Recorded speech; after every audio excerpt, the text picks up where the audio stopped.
know they can see my screen from your side. Yeah, okay, so I Yes, could see your PowerPoint on the screen. yes, Taylor, we can see that. Okay, so Thanks. now we will begin. Yeah. Good afternoon, everyone. So, good afternoon, everyone. Can you all hear me well? Hello? Yeah, hello. Okay, Yes, yes, present. thank you. Yes, thanks. So then I'm gonna start. So the title we're gonna present is that designing language as designing classroom language tests. So for this one, I'm gonna start it by presenting about the language tests and then also the for the scoring, grading, and then also the designing for the part that Stella will present about it. So let me start. So Stella, can you please go to the next slide? So in when we have to design a text, so we have to think about the main, like a critical questions. So the main thing is there are altogether 5 questions we have to think about it. So the very first question is what is the purpose of the text? Is it kind of like a to decide to examine the level of the student, or is that to checking the understanding of the student? So we need to decide that purpose first. In that way, we will be able to manage the other step of the text. And then secondly, we also need to take care about the objective of the text. So like, and then also another one is that how will the text specification reflect both the purpose and objective?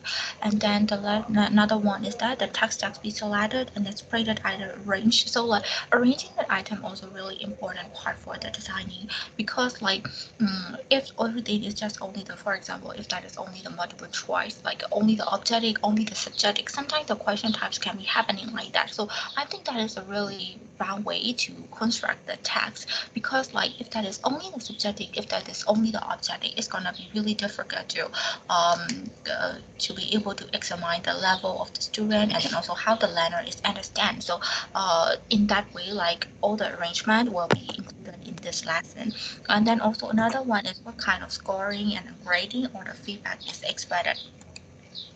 So for example, like all the things is like based on the scoring and then also the grading and the feedback. The most important thing for the student, from the student point of view, they might think like those things are really important because like for the process of the tax, they won't be able to see it though, but they will be seeing the score and the grades further from their side right away after they taking the tax. Sorry, That's Stella. Stella, yes, could it's you me. slow down your, Oh yes, your yes, yes, speed? I will. And also, please, Yes, yes. please put the PowerPoint in the group Oh yes, sir. so that I could open in the my gadget as well. Yes, sir. Don't be too fast. Yes, yes, yes. Sorry for that. Stella, Stella, not Hazel. Me, Stella. Hazel. Hazel, sorry for that. Yes, I will slow down. Okay, so now, then, okay, but now there's the next slide. So Stella, can you please go to the next slide, please?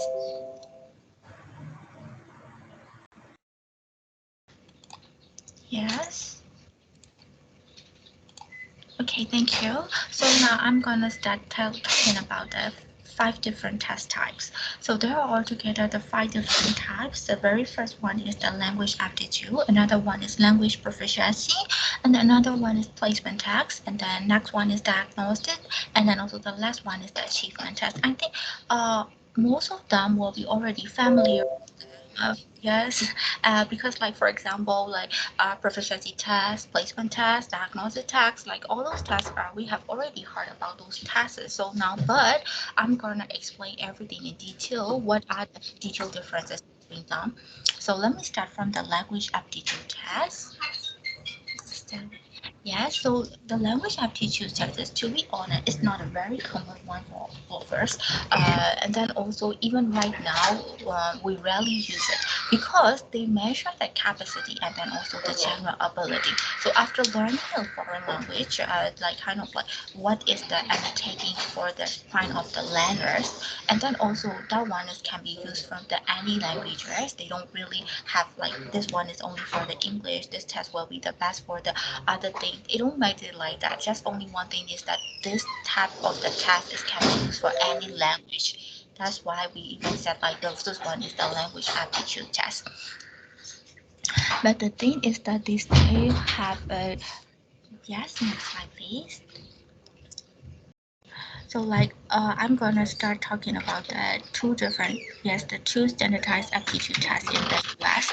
So they are the modern language aptitude, we call it the MLAT, and then also the Peninsular Language Aptitude Backtrack PLAB. So you can also see that they are started making in the 1958 and 1968. Sorry, 1966. So like just what we can see from here, this tester has been arranged since that's kind of like a long time ago, since the 20th century.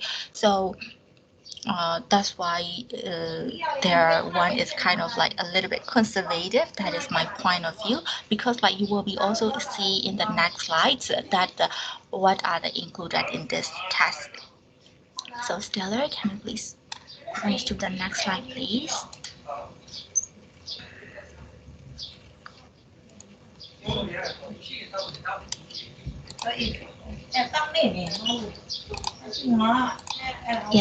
so you can see that in the MLAT, this one is the language aptitudes that they are in consider of the 5 different tests. So they are like a number learning, phonetic script, spelling clues, and then words in sentence, and then pair associates. So just by seeing that, we can see that they are just checking the knowledge of the student, like kind of like a more look like they are checking the memorizing skill. So, but in the real life, we don't really have to. Like all the conversation are not going as we plan. Like when we meet each other, we gonna say kind of like a hello, and then other people will say hi, and then next side is gonna say how are you. Another side is gonna be say I'm fine, thank you. But that is already in the book. But in the real life, it might not be like that. So like that is that's why it become because of that limitation we rarely use the MLAT and then also that PLAB in the in these days because of those limitations. So it doesn't point out that we can't really go on well for the our real life. We won't be able to use them just like kind of like the scoring, the grade of this tasks won't be affect to our real life. That's why due to those limitations, we rarely use this text in these days. Yes. Can you please go to the next slide, please?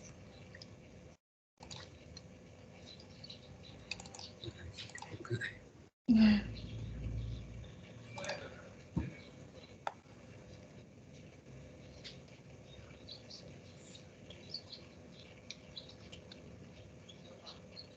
Yes. Next slide, please.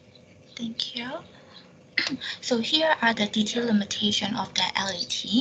So you can also see that they are like kind of yes. Yeah, that's fine. So like so now we are so initially I have also gave some example about the limitation of LET. So now I'm just gonna yes. So in here also we can see that measure by the similar process of the mimicry and then also the memorization, puzzle solving is kind of like that. And then also there has been some research about this LET, but there is no research can be show kind of like those texts is really can be succeed in the language. That's why it become like this LET doesn't have that much popular in these days. That's why among all the 5 different taxes, this test becoming both unfamiliar text for us. Yes, so now I'm gonna go to the proficiency test. So for the proficiency test is that, yes, Stella, can you please go to the next slide?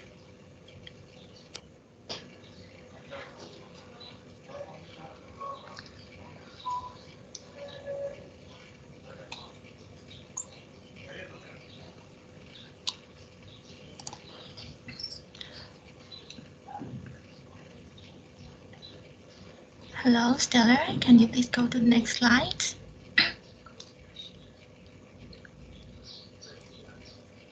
Sorry, I think my internet connection is not good. Seems like she can't hear me well. Okay, thank you. So now I'm gonna start talking about the proficiency test. So like proficiency is like there is no limitations. So this one is just checking the overall ability. The most popular one's gonna be the TOEFL, and then also IELTS is also a part of the proficiency test. But I think IELTS is already familiar with most of you, and the TOEFL also might be. But I just choose TOEFL as a big example for that. So you have also known that for the proficiency tax is like we don't there is no specific curriculum to study to take this tax because like this one is checking only the overall thing. And then also another thing is that they always check all the different skills, all the four skills for the language. So now let's take a look at the format of the TOEFL. Yes, next slide, please. In next slides, I give the table of the TOEFL. Yeah, so in here you can see that they have a reading passage. They always start with a reading. It took the 60 to 80 minutes. And then also you can also see that there will be the 3 or 4 passages for the academic text.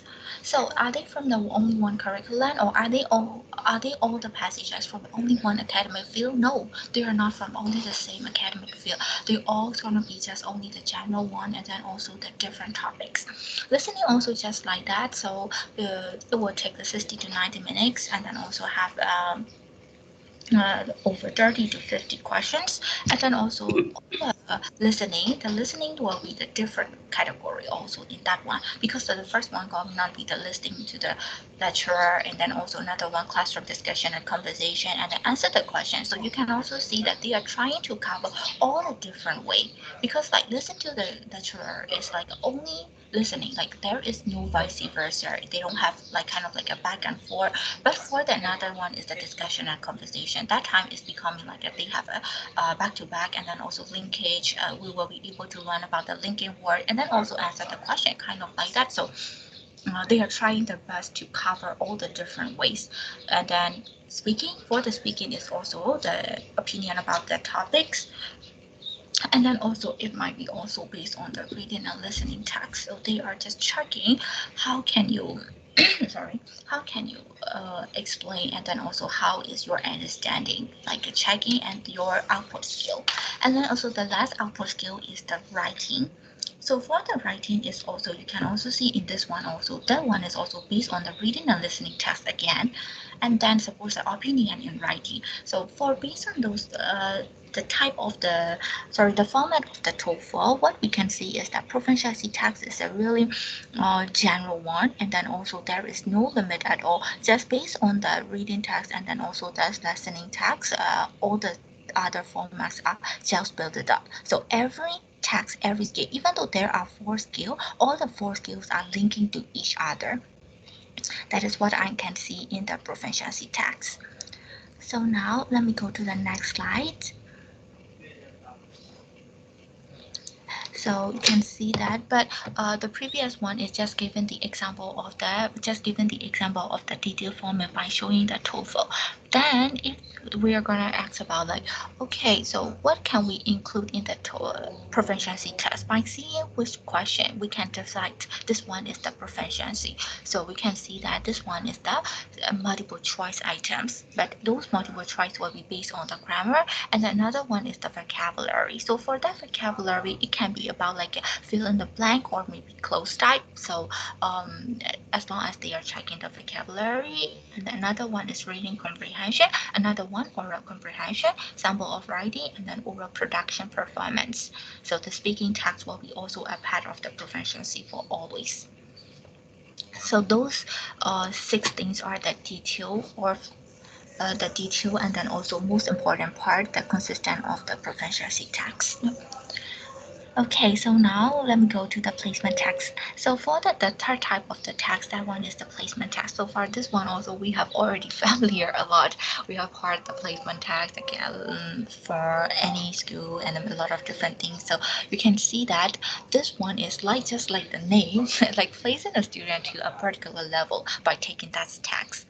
So for this one is that what is different between proficiency text and placement text is we can see that proficiency is there is no curriculum curriculum. But for the placement text, it's try to cover all the courses in curriculum. So by seeing that all the courses, by seeing the answer of the student, we can decide, okay, the student can be able to cover this course and then also this session, this session. In that way, we can decide the placement text is this one.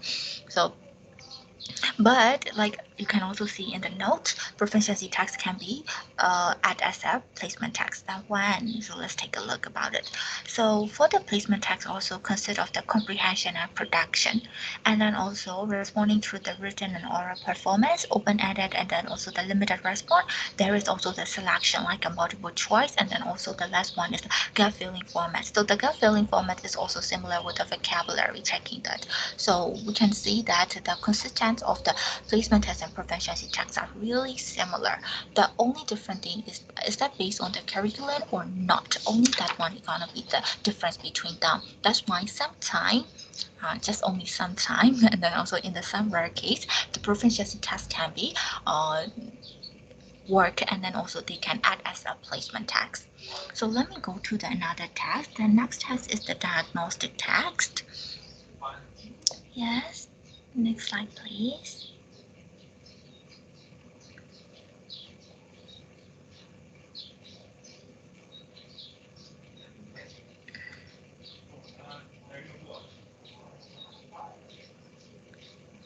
Yes, so for the diagnostic text is that this one is that we use it to analyze the student acquired feature like they have already talked. So for the DT is we can just also call it as a DT. So for the DT is more look like a checking the student which they have already learned and then like rechecking that text. So kind of like a text. We can also think of it as just like that. And then also they offer more the set category kind of information on a learner. So because we have to elicit the information the student need to work in the future, just from the result of the diagnostic test, we have to decide is the student, is the learner, is still have to keep going on the on this test or maybe like a next level, or like is that student is still need to review this level. We have to decide based on the DT. So yes, let's go to the next slide.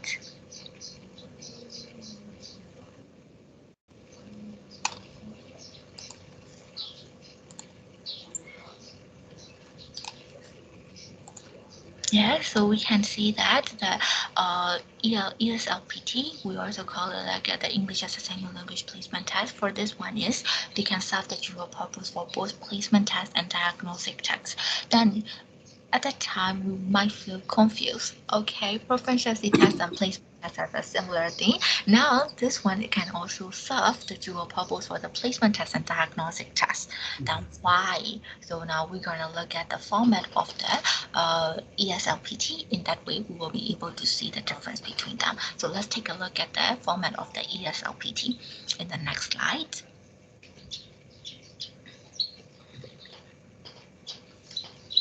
Yes, next slide, please, Stella.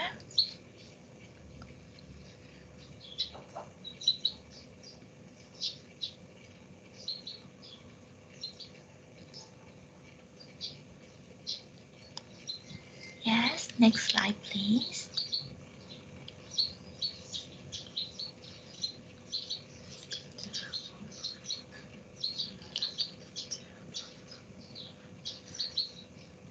Hello.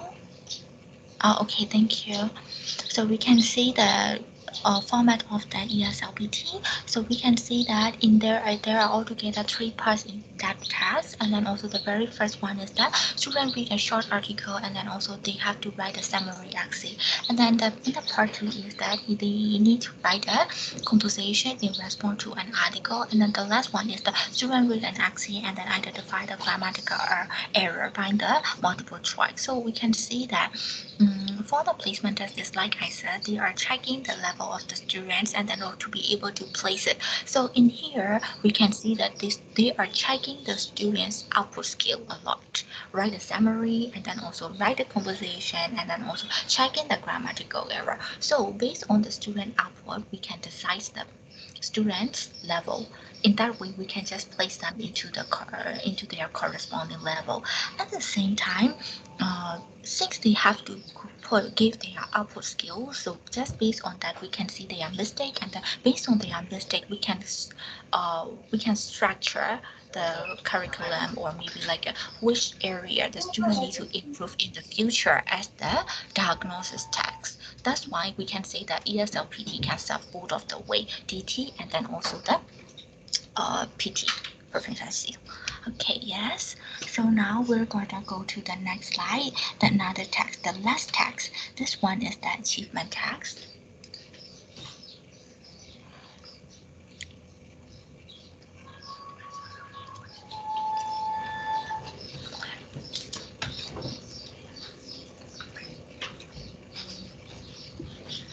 Yes.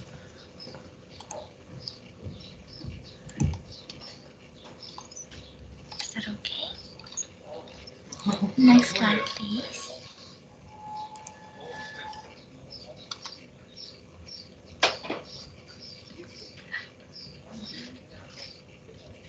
Uh, mhm. Hello, Hazel. Are you able to take over? My computer is having an issue. Uh, To yeah, please wait. We're gonna go to the slide 18.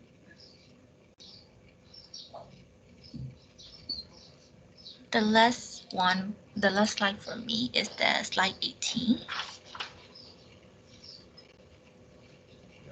just a minute. Yes, yes. Okay. 18. The next slide. Yes.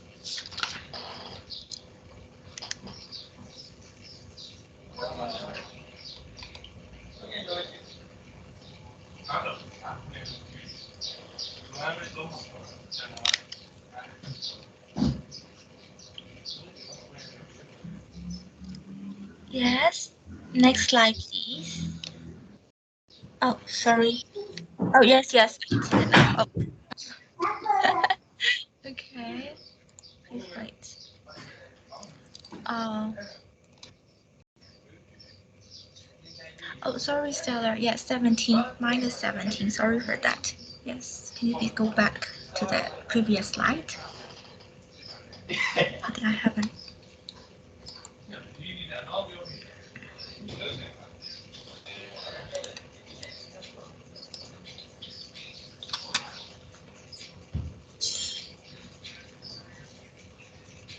Okay, thank you. So now we're gonna go to the AT. So this one is the last tag. So what is the AT? So AT is this one is directly related to the lesson unit or the curriculum. So it can be the text after every lesson, or it can be the text after all the unit, or it can be the text after one of the curriculum. So that is we call it achievement text. For the achievement text is that everything has been really limited, because like if that one is kind of like a unit 180, unit 1 achievement test, all the things have to be in only in the grammatical points or the maybe the reading comprehension, everything need to be related to that unit 1. So it's more look like checking the students, is that the student is really master this unit or not. For in this kind of situation, we use the achievement text. And then also, just by seeing, after taking a look at the result, it can be also work as a diagnosis test. Why? Because like just by seeing the result, we have to decide like, can we go to the next unit, or do we still need to review the previous one? So in that way, this one also can be say as a diagnosis task role, they have it. And then also at the same time, since that is related directly to the one lesson, one unit, or one curriculum, we can also say this one is a thematic task.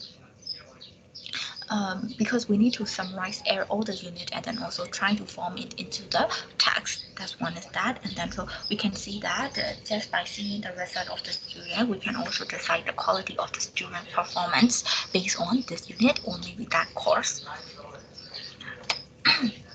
So, so we're gonna go to the specification of the AT. So what are the specification of the AT?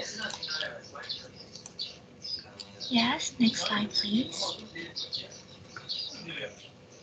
Yes, so we can see that the specification of the AT, which is really different with the other tests, is that the objective of the lesson is being assessed, like I said in the previous slide, and then also it's really important because like we need to base on, for example, this unit is about the present continuous, then all the tests also have to be about the present continuous. So that is a really major difference between the AT and other texts. And then also the text is also employed in the classroom lesson during the unit of the time. And then we can also see that there also need to be the time frame and then like the turnaround time. And then also the text structure and length is set to the formative washback.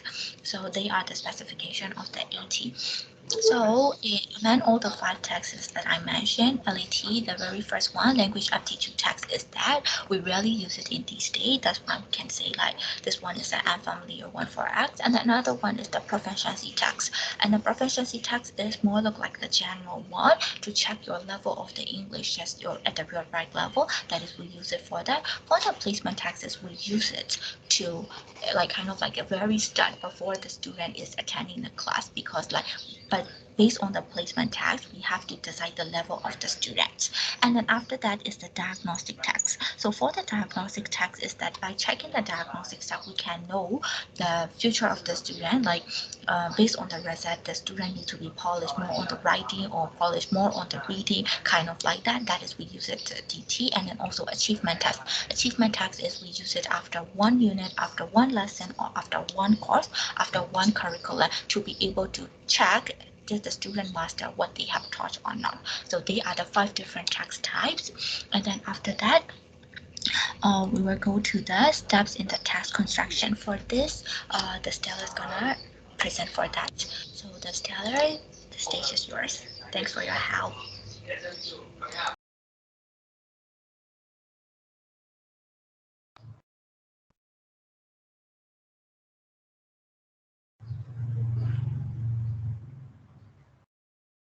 Okay, thank you, Hazel.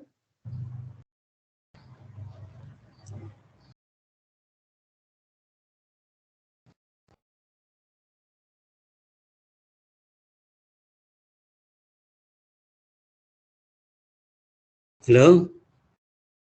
Are you finished? Yes, now is Stella's. Stella will keep presenting the other part of the presentation.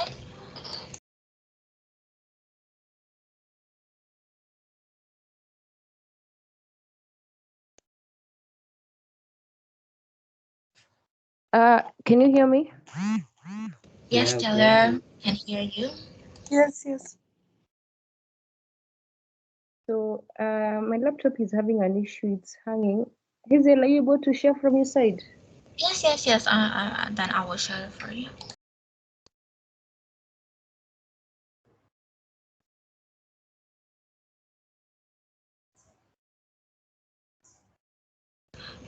Then Stella, can you please stop sharing? Yes.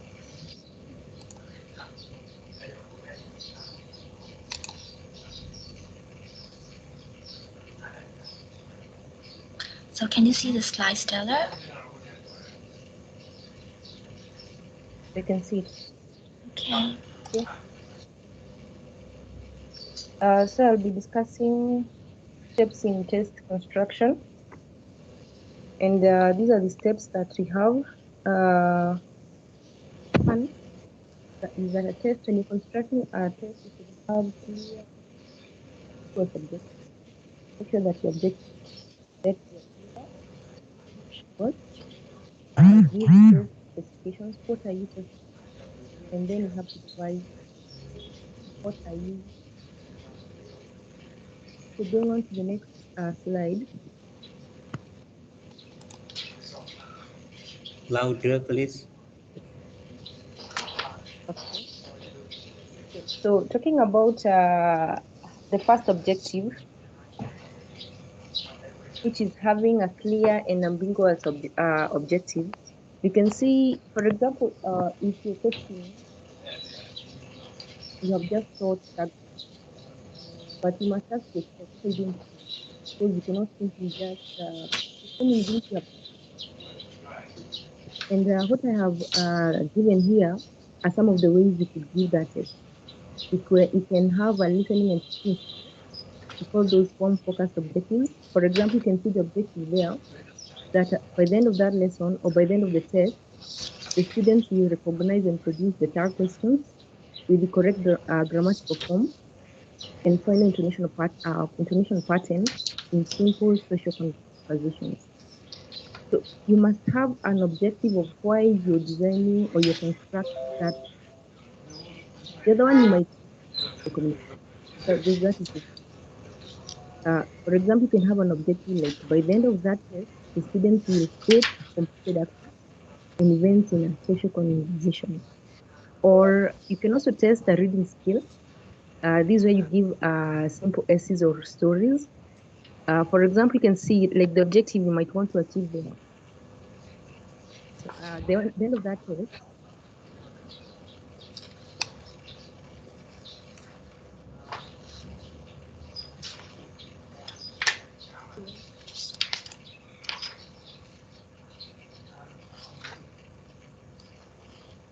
the other one is the test specifications. What are you testing? In this case, you must outline three parts. What is your outline of the test? What skills will you test? And what are the items and the tasks you'll put in that test? Going on. Stella, excuse me. Stella, just a minute. Yes. Stella, would you please raise your voice because your voice is not clear at all. Just make the mic closer to your Hello? mouth while talking. Can you hear me now? Yeah, actually sometimes it's clearer, but sometimes, most of the time, it's not clear. So just try to make the mic close to your mouth while talking. Oh, sorry.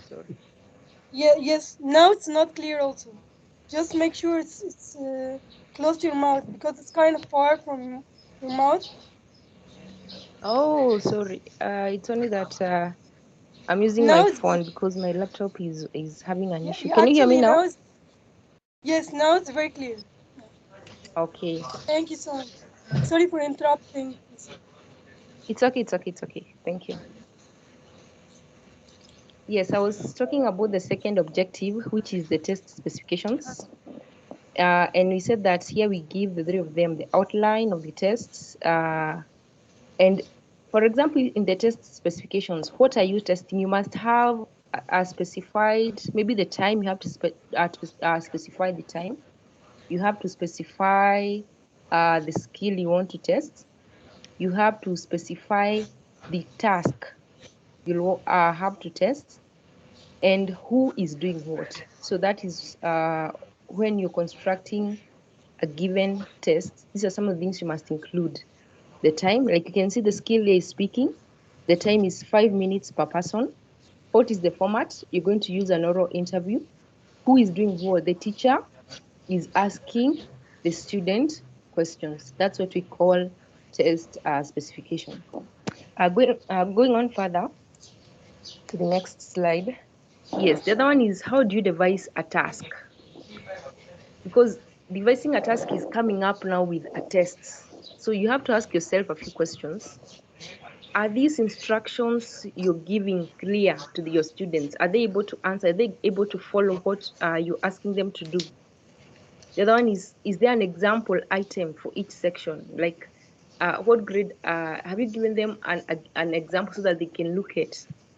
The other one is, does the item measure a specific objective? What do you want to achieve? Like if you remember the first part, you were looking at the objective. What is that objective you want to achieve? The other one is, how is the language? Is the language clear? Is the language simple? So that's something that you must also include. The other one is the difficult of the item appropriate? Because yes, you're not supposed to give an easy test. It should be it should have its own level, but is the level of difficulty appropriate for your students? The other one is the language, and the other one is the sum of the items. Do they reflect your learning objectives? Going on. Yes. Now, we normally have in one of the items of testing, you might be required to design a multiple choice test. But I know almost all of us have done a multiple choice test, but sometimes it has its weaknesses because you find that it will only test recognition knowledge. Again, it allows for guessing. A student can simply put A as doing a guesswork. Again, it restricts what to be tested because you can see you only have one question and so many, and maybe a bit of options there, so you cannot test everything. And then it is difficult to write successful items. And then cheating is, yes, cheating may happen because I'll just come to students can just pick number 1 is A, number 2 is C, number 3 is D, and you wonder whether they are able to achieve the objective. So how do you design this multiple choice? In the next slide, yes, for you to design a multiple choice test, you're supposed to identify the specific objective. You're supposed to give the STEM and options as simple as possible. STEM is the question. The options are those A, B, C, D. So they should be direct and simple as possible. We'll see in the next slide why it's important for you to follow this step. Again, yes, like if you see, when you're designing you must have an objective. Like look at the first example there. The first question. If you look at the both of them, if you read them, which one would you prefer to work on? Because if you see like the first one, where did George go after the party last night? You can see the options are, yes, he did, because he was tired, to Elaine's place for another party around 7 o'clock. Of course, you can see the answer is testing WH. A student is supposed to know how do you answer a WH question. Where? So of course the answer would be C. But look at the question 2. Excuse me, do you know? Look at the options. Where is the post office? Where the post office is? Where post office is? That question does not have any objective because it is not testing a tag. It is not testing WH. So the most appropriate question would be example 1 because the objective is quite clear. Going on to the next one. Yes, this one I was talking about the STEM and the options. Make sure that they are simple and direct. Now, if you look at the first example there, my eyesight has really been deteriorating lately. I wonder if I need glasses. I think I would better go to the dash to have my eyes checked. Then you have the options there. But look at the first word, deteriorating. That is a distractor for your students. And remember I said it should be as simple and it should be as direct as possible. Then the sentence is too lengthy. So of course the answer is there, but you might distract your student from the word go. Now look at the other example, example 2. We went to visit the temples dash fascinating. Look at the repetition of ABC, which were beautiful, which were especially, which were holy. Now, the repetition of which were is so much redundancy. It's so much repetition that it also might distract your student. You might want to avoid that also when you're designing a multiple choice test. Going on to number C.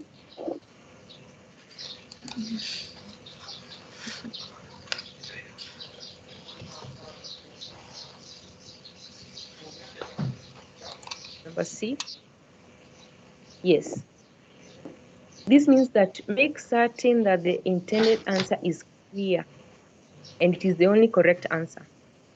Yes, sometimes you find that if you're handling a multiple choice question, you might find that the answers, the options are not clear. Like, look at the question: where did George go after the party last night? So the answers, the options given are: yes, he did, because he was tired. Of course, because the question is a WH, a student might want to rule out the first two. But look at the last two. To Elaine's place for another party. He went home around 7 o'clock. Now, those sentences, a student might be confused.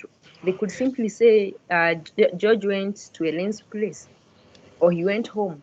So the answers in this case are not clear. Make sure that when you're designing a test, multiple choice test, the answers are clear and only one is correct. Going on,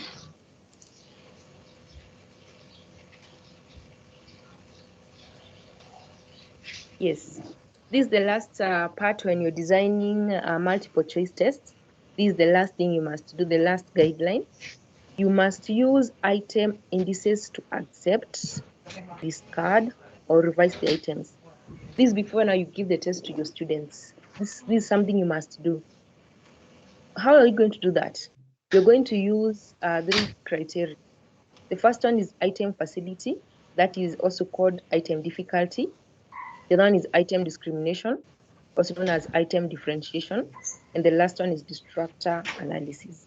So what do these mean? In the next slide, we shall see what they mean. Yes, item facility, or what we call item difficulty, this one is the extent to which an item is easy or difficult for the proposed group of your test takers. Now, how do we identify these?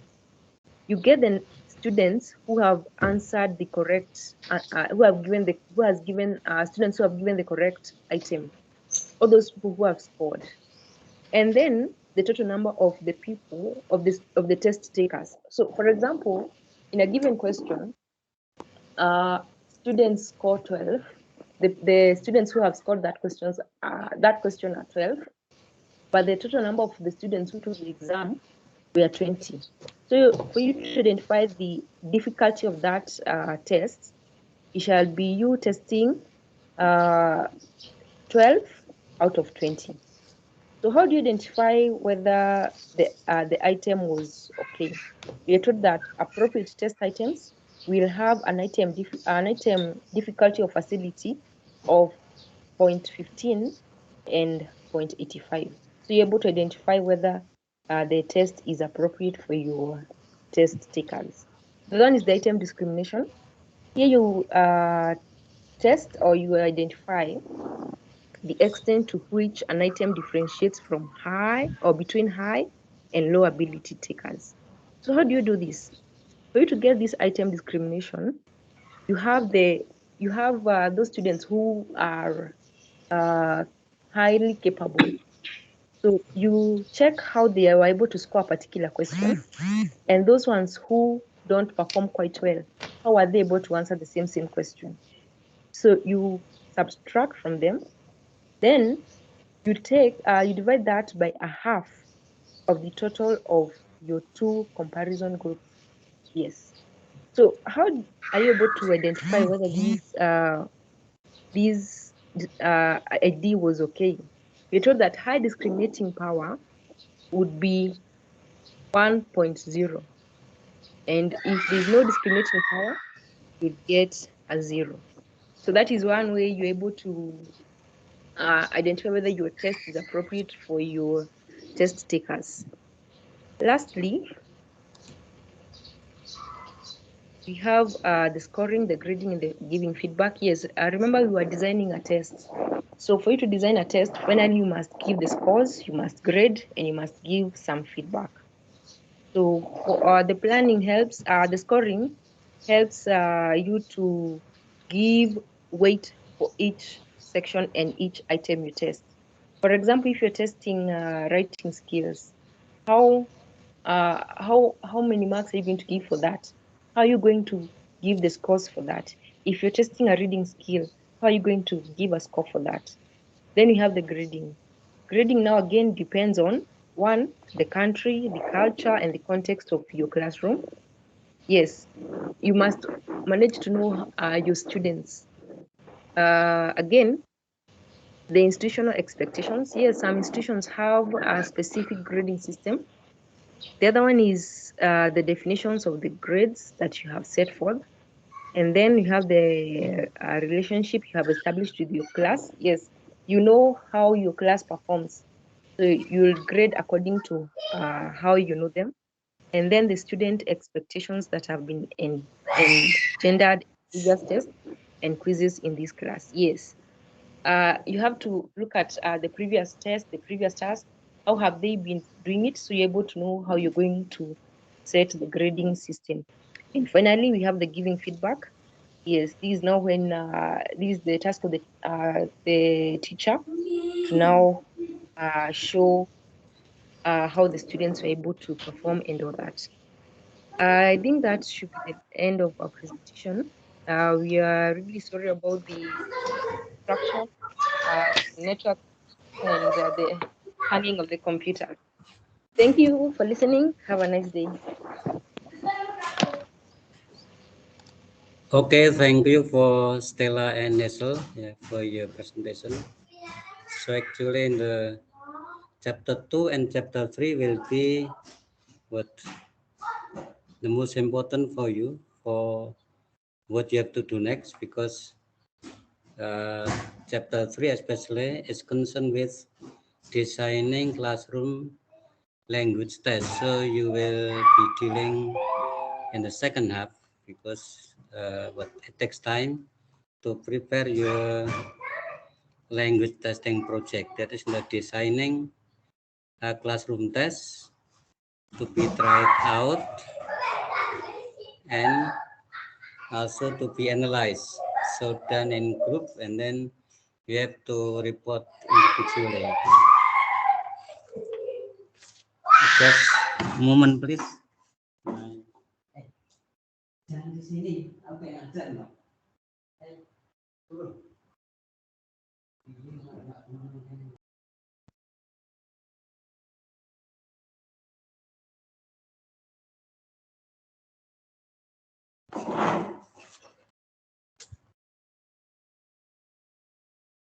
Yeah, okay, and my grandchildren, so they are very noisy.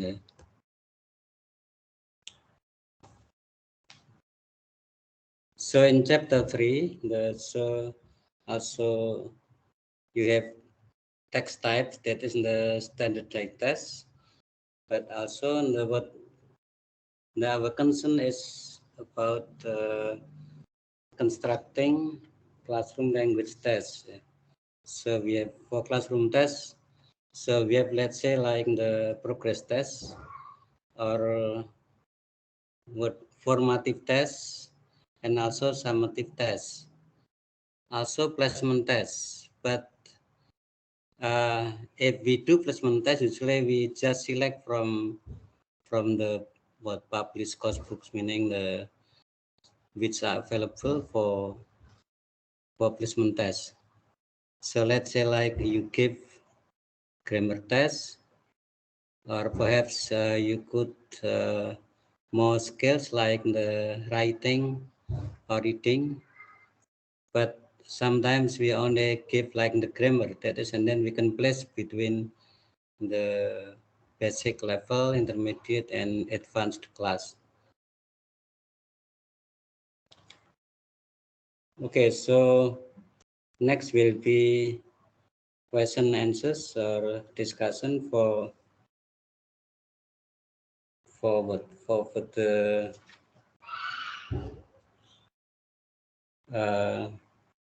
to have further comprehension concerning chapter 3, that is the designing classroom language test. So by the group we are presented with some problems in designing the test. Let's say like the instruction, or the prompts, and also for multiple choice tests, so about the giving the options, A, B, C, or D. Usually for entry test we have the five options, A, B, C, D, and E. But for the standard type test we have 4 options, A, B, C, and D, like Toefl test and others.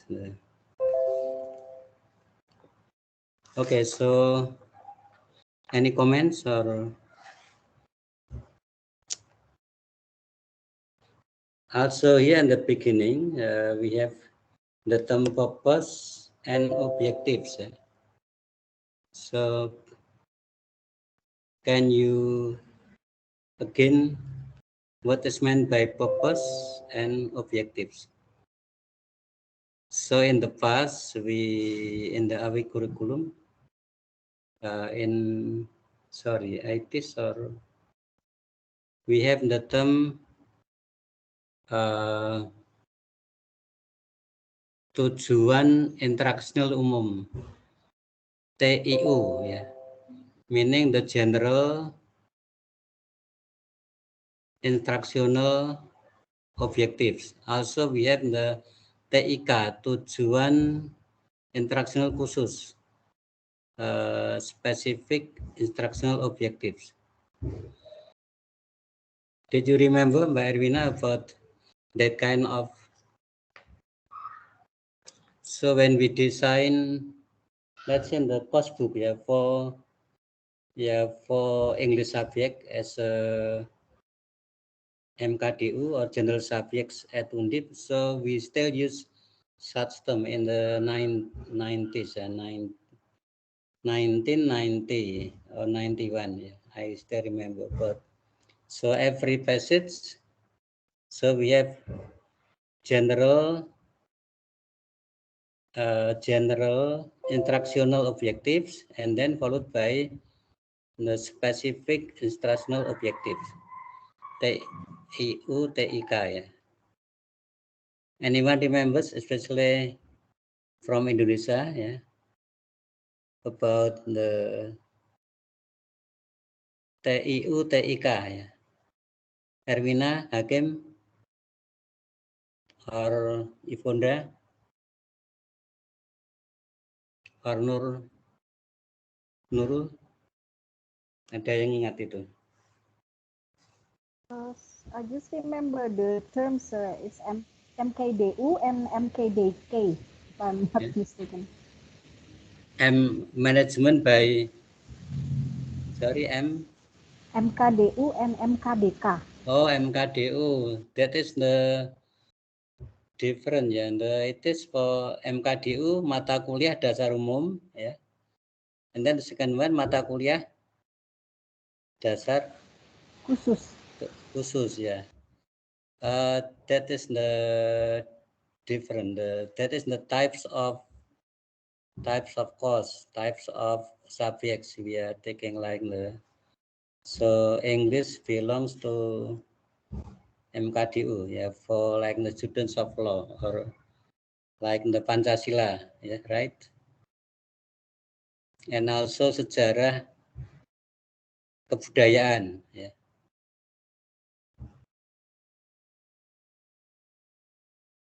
This is for, let's say, for the English subject. So that is for reading.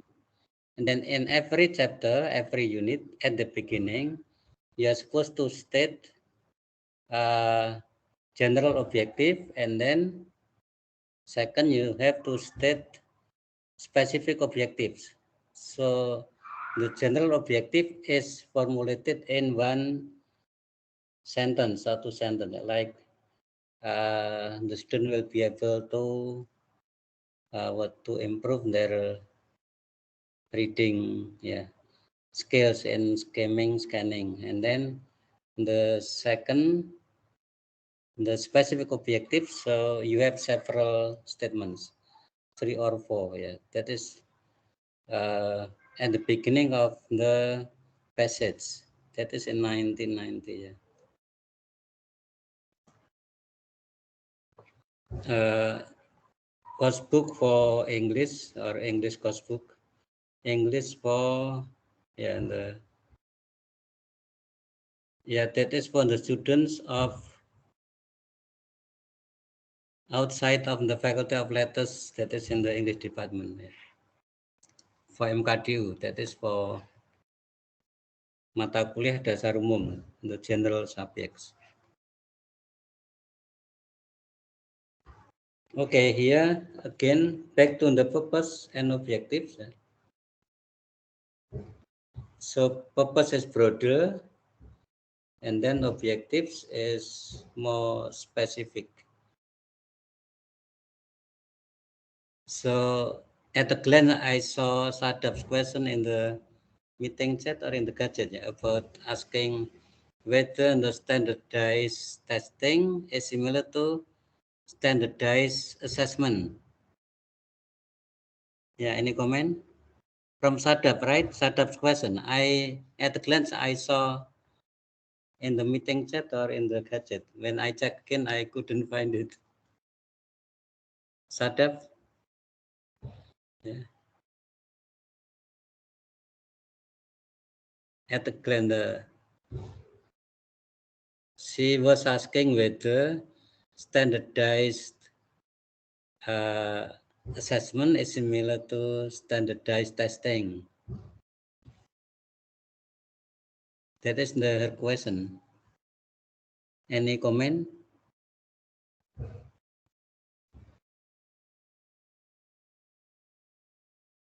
Whether they are similar or they are different between standardized testing and standardized assessment.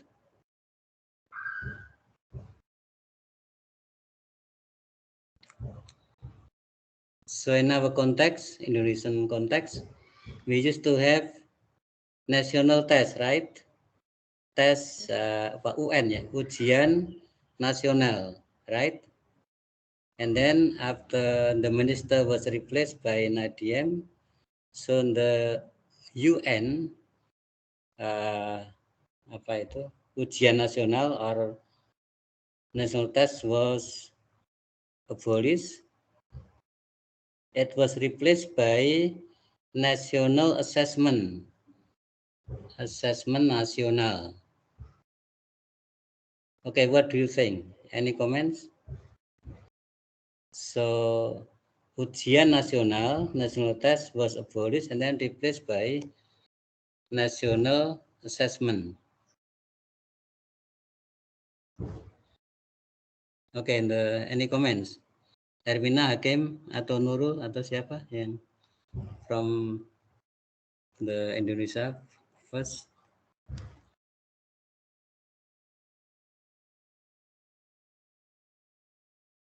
Sama atau tidak gitu? Similar or different? Erwina, Hakim, Nurul, Ivonda?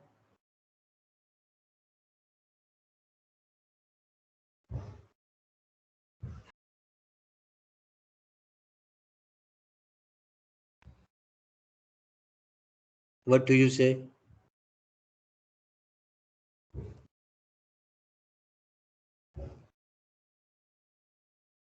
I think it's a little bit different. Sorry. Lutfi, I think you can go first. Ya, louder please. Mbak Erwina. Yang keras, louder please. Erwina. Yes, sir. Okay, I think between test and assessment, there is like a slight difference. Uh, in the assessment, it's not only about like score by score, like the students are assessed by their own other features like budi pekerti itu apa ya? Yeah. Yeah, those kind of skill, like a non-academic skill, let's say. That's it, sir. Yeah, test is one of the assessment form. Ya. Salah satu one of the test is one of assessment is broader. Let's say like when we have national test or ujian nasional, so you just give the test.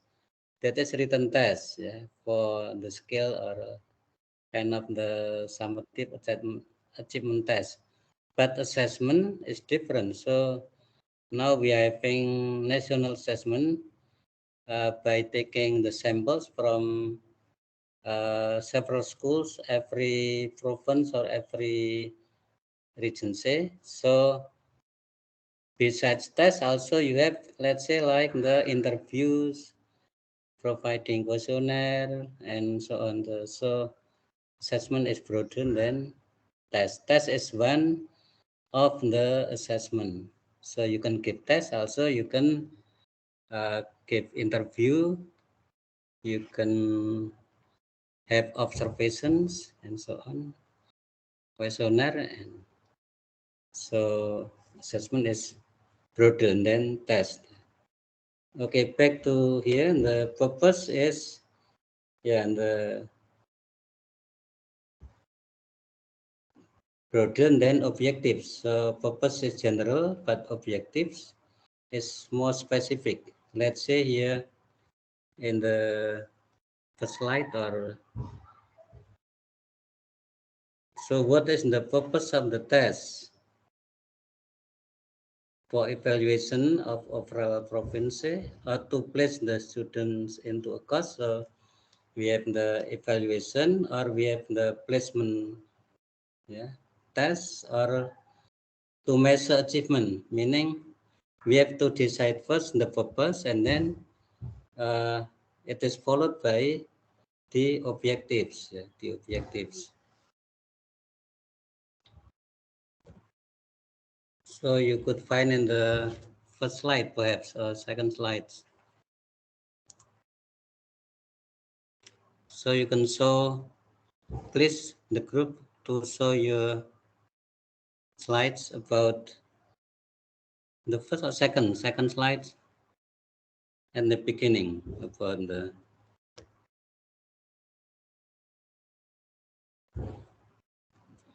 Stella and Hazel. Would you show your PowerPoint in the screen? Yes, Sarah, can you see this? Mhm. Now about the purpose and the 5 questions. Oh, yes. 5 questions. 5 questions of the test. What is the purpose of the test? What are the objectives of the test? How will the test specification reflect both purpose? The 5 questions, yeah. Okay, yeah, the purpose of the test itu kan.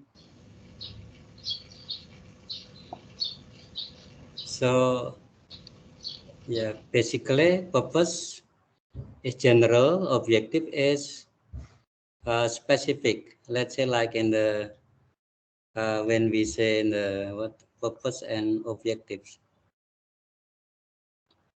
So back to the course book. So purpose is formulated in one sentence, and then objective you can have several items which are more specific. Yeah. So you have to decide the purpose, whether the test is for evaluation of overall proficiency, like achievement test, or whether it is for placement test, yeah, to place students into a course, or whether it is to measure achievement within a course. It is like in the summative test. Yeah. So after deciding the purpose, and then you could give the objectives, yeah, objectives.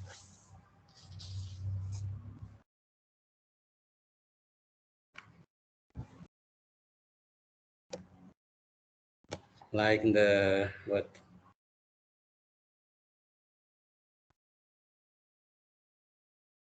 objectives involves a number of issues ranging from relatively simple ones about forms and functions covered in the course unit to much more complex ones about constructs to be operationalized in the test.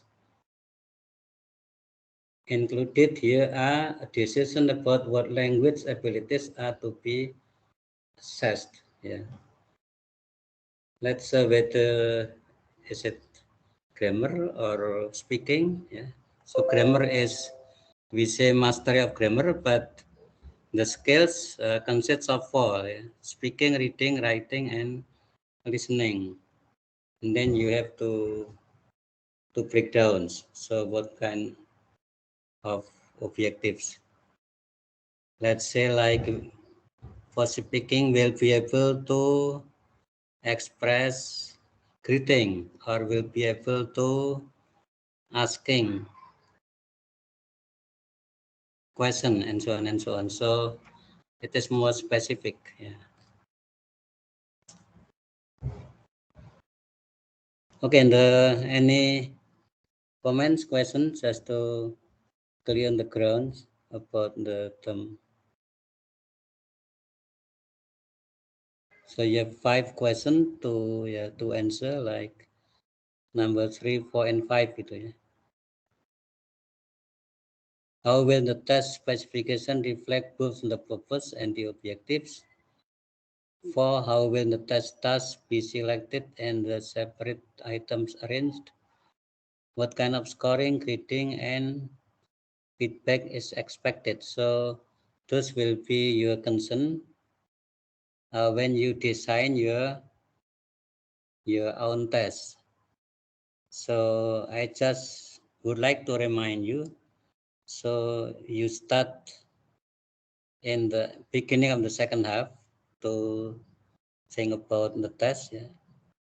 And also please check with me before being tried out, ya. Dulu ya Mbak Erwina gitu ya, the previous semester, so no one check with me on the your project, ya, length testing projects.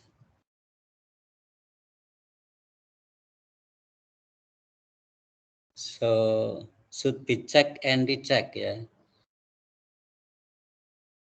So you show to the class after being tested, so that is useless. So should be check and recheck before being tried out or being tested to the students. Okay, for these slides, for these issues, any comments, questions?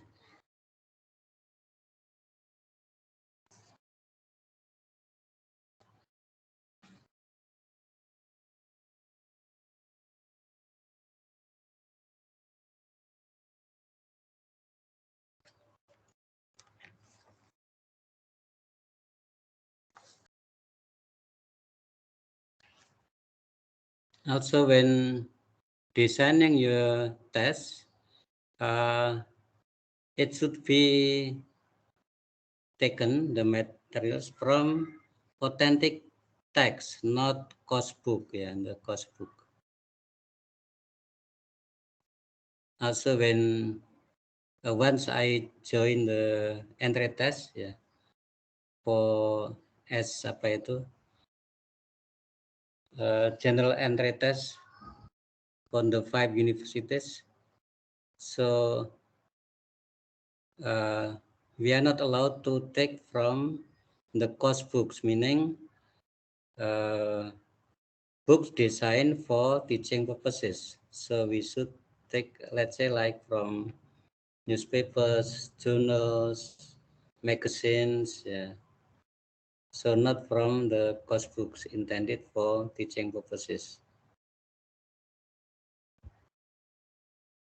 So once there was like it happened to be, let's say, like taking from the internet, and then we also took the same passages, yeah. So and then one was dropped because the text was similar by chance, yeah, because we are from different universities. Yes, someone from Malang and then me from Undip. Then we took the same text from internet about argumentative text. Yeah.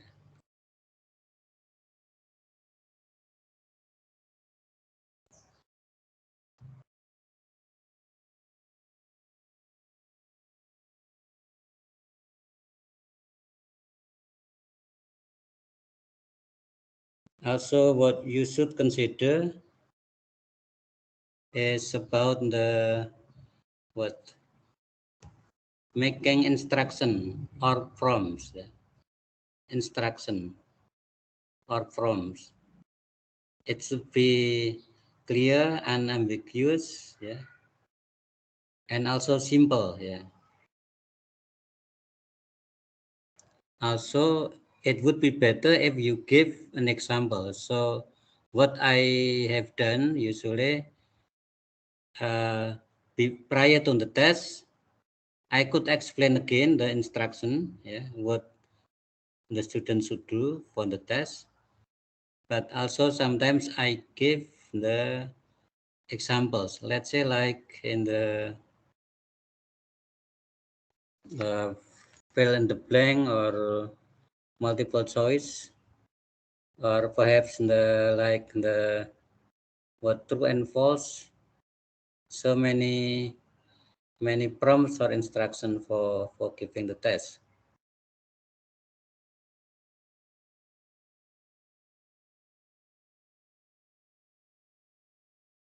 And for the four options, so one is the correct answer, and then the other three are called the distractors. Yeah, distractors.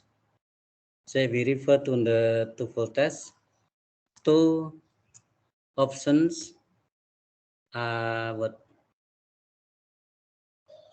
obvious in mistakes, and then the other two are similar, meaning that for the test takers are quite difficult to decide because they are very similar.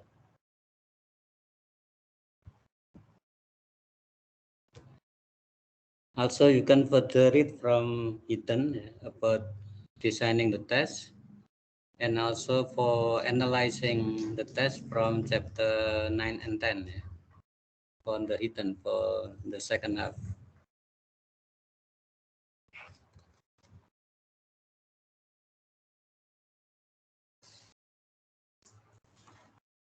Okay, question from the group, please.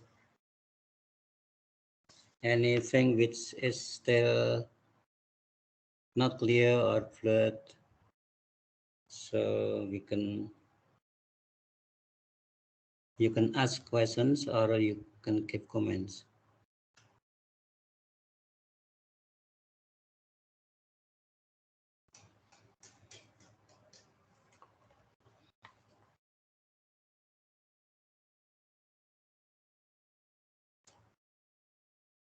And also you should be familiar with the item facility, item analysis, just to see which item is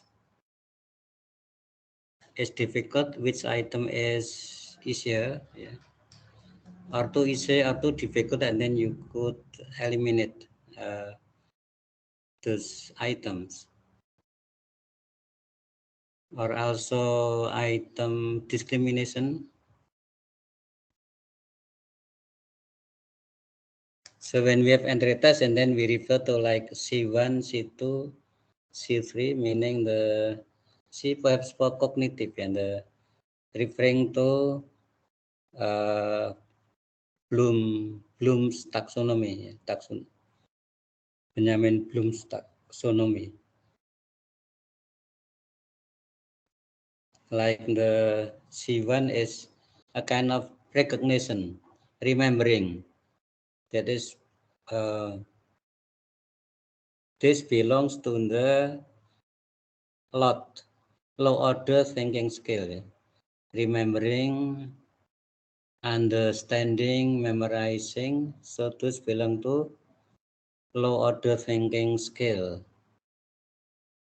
And then if you have C, 4, 5, and 6, belongs to high order thinking skill. Let's say like the analysis, evaluating, and then creating between lot and hots. So you have like the application, applying.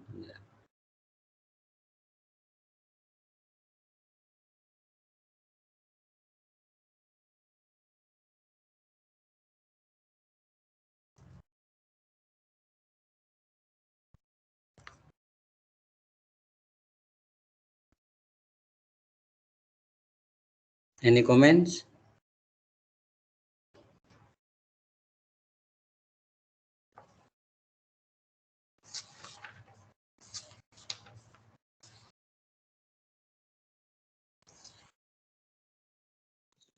No, sir, still not.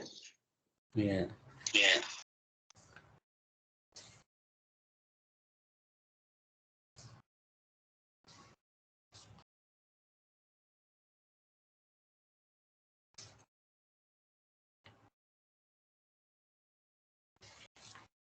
Yeah, okay. So read again the chapter because it will be one of the important chapters for designing your classroom test, especially for your second half assignment. That is in the language testing projects.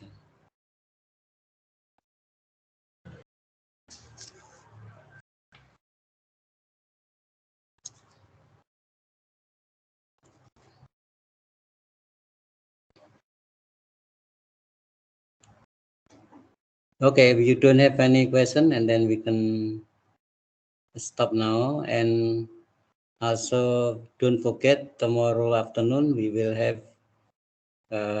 what another class at 14, yeah, 14